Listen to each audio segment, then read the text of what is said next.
So I'm going to kind of shift our focus on to education. And you're trying to represent Williamson County, is that correct? That's correct. That's one of the counties.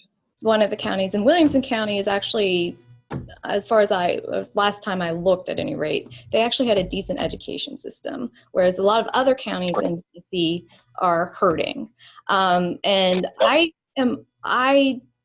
with the public, the point of public school was to help everybody at the same level, at the same playing field. And so how could you help kind of put everybody at the same playing field so that there isn't a difference in our public education system? Well, I wish I was that powerful. I would do it in a heartbeat. Yes, Williamson County has a great public school system. It's part of why my wife and I moved here with our baby. There's no question about that. I don't think anybody's going to snap their fingers and suddenly have every public school system match Williamson County. There are so many factors: property taxes, how much money goes into these systems, how many people are in these areas, and people be willing to pay for that stuff. There's a real premium put on education here in this area. I've seen it. People are willing to pay to have their schools be as good as they are. I think it's a great model to follow. One of the ways that I wouldn't start slashing programs across the country like the Trump budget would do, which Marsh Blackburn supported wholeheartedly, that cuts things like Pell Grants, that cuts things like resources for special education. You know, we need to value our public school system. I think vouchers are a Trojan horse for rerouting resources from our public schools to, you know, private schools and for-profit schools, which I would oppose. So I think, you know, putting a value on our public school system is important. I don't want to oversell what I think the federal government should do here, though. You know, I think we can, I would always be for putting more money into the education system, but I think in a lot of ways it's a local and state issue. And so, you know, I don't want to say the federal government should come in and take over public school systems, because that's simply not what I believe. I think, you know, we need to continue to value it. We need to invest in our kids. We need to not cut funding for schools and after school programs and class size reduction programs to put tax cuts into the pockets of the rich, which is what that budget does. You know, but again, I don't want to oversell what I think the federal government should do to improve schools at a local level.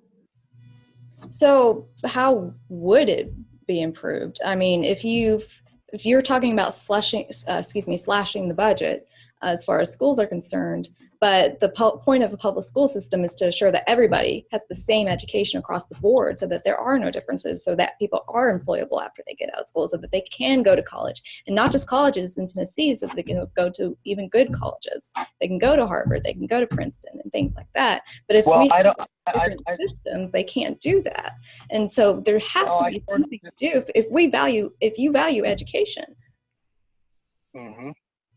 I sort of disagree with the premise of the question. I mean, I think it's important to make public school available to all kids.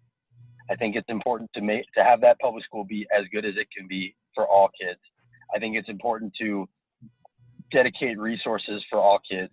But the idea that we can suddenly make every school equal and all areas equal, that would be great, but it's just not the way the world works. So yeah, I support free college.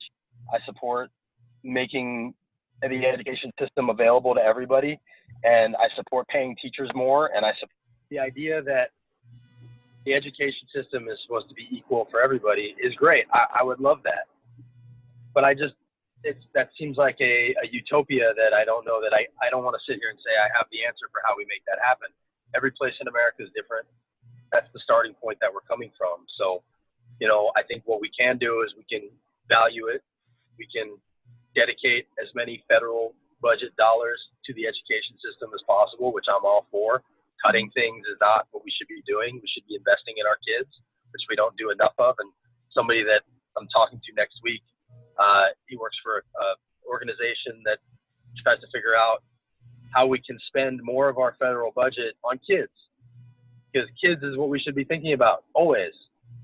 And cutting Medicaid, $800 billion out of Medicaid, that doesn't help kids. So, you know, things like the Trump budget that cut after school programs, and cut resources for special education and cut Pell Grants and hurt minorities and hurt the most vulnerable people, all in favor of a tax cut for the rich, that's something I can't get behind. What I can get behind is teacher raises, more scholarships, and doing everything we can to value education and public schools. So what money would be used to kind of do that? Because we're talking about not cutting spending.